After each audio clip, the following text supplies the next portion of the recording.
Guys, napakaganda ng bahay na ito at nakita nyo, modern design. Pero napakamura po ng pagkakakontrata dito ni Foreman. Kaya ito po yung full video ng ating tatalakayin ngayon at ibinahagi nga sa atin ang bawat detalye ng mga materyales na ginamit dito.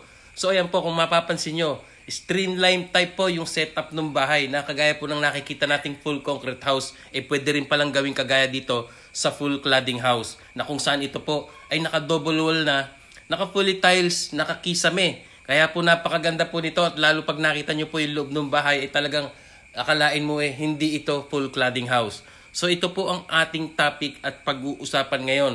Ang panibagong kaibigan nating Foreman na kung saan gumagawa nga po ito ng mga ganitong cladding house. Kaya ito po, if ever na interesado tayo na magpagawa ng ganitong bahay, nasa dulo po ng video ang FB at ang kanyang number or mag-comment kayo dito at siya po ay sasagot at makipagtransaksyon kayo sa pagpapagawa ng inyong pangarap na bahay. So ito po talakayin at pag-usapan na natin yan. So guys, ayon po sa details ni Foreman, ito po ang sukat ay 18 feet by 22 feet. Yan, yung ganyang klaseng bahay na napakaganda na yan. At ito nga po ay meron 2 kwarto.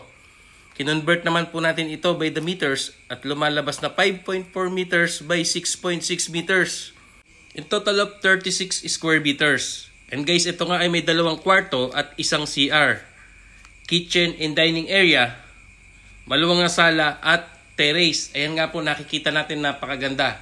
So ito po, pasukin po natin yung loob ng bahay at makikita po natin yung setup nito ay talagang meron na nga po siyang double wall, kisame at kakaiba po ang pagkakatrabaho nito. Tunay nga pong napakaganda.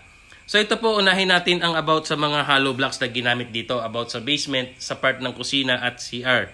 So nagamit po niyang hollow blocks dito ay 150 piraso. Gumamit din daw po siya dito ng simento na 30 bags na simento. Sa mga bakal naman ay 10 mm po, 30 piraso.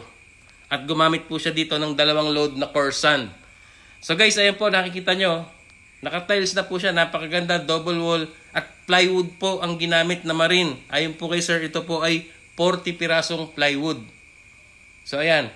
And then guys, sa mga bakal naman po, yung frame ng bakal ng bahay na ito, na kung saan ito po ay gumamit ng mga tubular. So sa tubular po ay gumamit po siya dito ng 2x4 ang sukat at 1.5 ang kapal. 20 piraso po ang ginamit at yung iba po dito ay ginamit dito sa hamba at door jamb. Ayan po, makita nyo yung mga hamba na yan ay mga bakal din po siya. And then guys, gumamit din po siya dito ng 2x2 at 20 piraso po ang nagamit na tubular. At yung iba nga po dito ay ginamit po sa mga pasoloheras or yung pinakapamakuan ng cladding. Ayan guys, nakikita nyo yung mga parte po ng bahay na ito. Ayan, at napakaganda nga po at naka-tiles na. And about po sa mga tiles, sa floor tiles, ang sukat po na ginamit dyan ay 60 by 60.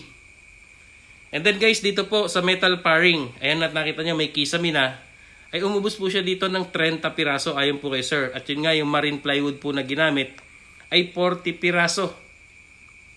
So ayan po, meron na rin po siyang mga sliding windows. At ayon po kay sir, ito pong sliding windows ay 5 piraso po sa buong bahay na yan. And then guys, sa mga electrical wire, ay gumamit po siya dito ng 2 box. So ito po, kung mapapansin po natin, full cladding po siya. And then guys, sa cladding po sa mga nagtatanong at nagko-comment, paano raw po ba ang sukatan ng cladding? So sa cladding po, ang isang piraso ay 1 piece, 6 meters po ang haba. So ayon po sa details ni Foreman, ang nagamit daw po niya dito sa kabuuan ng bahay ay 14 pieces. 14 na piraso po lahat ang nagamit niyang cladding diyan. And then dito naman sa yero, na kung saan ito po ay color roof, long span, rib type. So sa mga yero po ay gumamit po ng 7 piraso na 5 meters ang haba. Ayan, 5 meters po ang haba at meron din po siyang 7 piraso na 4 meters ang haba. Yan po yung pasaliwa at pakabila na ganon. Kaya nga po streamline type or Korean house ang tawag nila ng iba rito. And then sa terrace naman po ay 3 meters ang haba, nakagamit po siya ng 4 na piraso. So yan po yung mga kabuuang materyales guys ha. Sinilista nyo sana at nang mapagsiyasat nyo at ang kabuuang na nagastos dito ay napakamura lang kumpara po sa ibang gumagawa nito ng talagang ito sulit na sulit ang budget. So ito po ayan silipin muli natin yung loob, yung pagkagawa niya.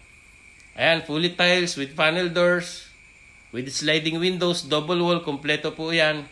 Kaya dito po sa tagpong ito ay swerte at jackpot na si owner sa nakuha niyang manggagawa na ito na kung saan talagang budget na pangmasa ang hinabot ng ganitong klaseng bahay na almost fully finished na yan na nakikita natin. So ang tanong, magkano nga ba ang full kontrata dito ni Foreman? So guys, if ever na interesado kayo sa gumawa ng bahay na ito, ang location po niya ay sa Hagonoy, Digos, Davao del Sur. So ito po ang kanyang FB, ito po. I-message niyo siya or ito po yung number, tawagan niyo po siya.